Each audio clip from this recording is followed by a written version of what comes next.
This is how to complete the Yo-Ho-Ho Dark Ops challenge on Black Ops 6 Zombies. On Terminus, you must earn 20,000 essence without being hit with the Cursed Relic equipped. Now this may sound pretty difficult, but trust me, it is a lot easier than you think. I recommend taking in the Akimbo GS45s as they come in handy for this one. If you want a specific build, this is the one I use on the screen now. I also recommend taking in Ether Shroud, Molotovs or Thermo Grenades, and decoys to help you out if you get in a bit of a situation. I'd recommend taking in some gobblegums like Who's Keeping Score, Free Fire, Killjoy, and Hidden Power. Playing with friends is also great as they can take attention off of you from any zombies, but it is pretty doable on single player as well. So without further ado, let's get into it.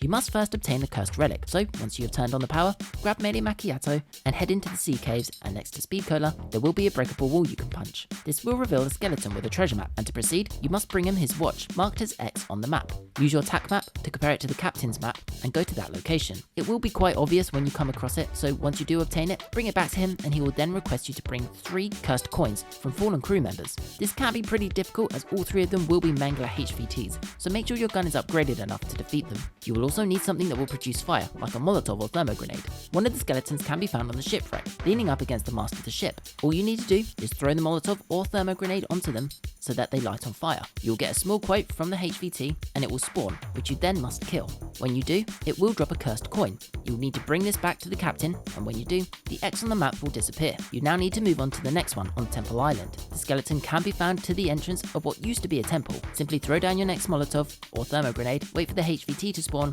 kill him, and grab his cursed coin. Take this back to the captain and give it to him. Now head on over to the final island, Castle Rock Island. This is where you'll find the final skeleton, half buried in the sand next to a small lantern and a blue generator.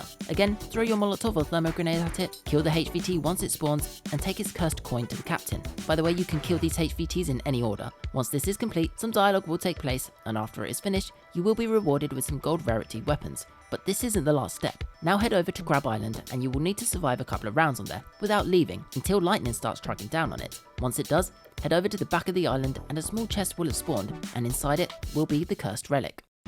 Now that you have this, your points will be doubled whilst you're in possession of it. However, when you get hit, you will also lose a lot of points, which is now where people think this can be a bit difficult. The way I did this is by first opening up the research office by shooting the fuse boxes on the inclined lift with the dead wire ammo mod. This is the room I camped in, as zombies seem to spawn super quickly here. Don't try to start this until you've just completed a parasite round, so you can have the best chance at not being hit by these. Make sure you have PhD for this, so you're not damaging yourself. Make sure you shoot one gun at a time, and so when you reload one of them, you can switch to shooting the other one, and alternate between them. Use Ether Shroud, and use your decoys to help distract them if you feel like you are being overwhelmed, and just make sure your GS45s are upgraded enough on the round you're on to complete this with ease. Use your Who's Keeping Score gobblegums and Free Fire to give yourself even more points with no reload at all. If you did this correctly, well done on getting the Yo-Ho-Ho Dark Ops calling card. If you did find this guide useful, please like and subscribe as I will be doing more. Take care, and I'll catch you all in the next one.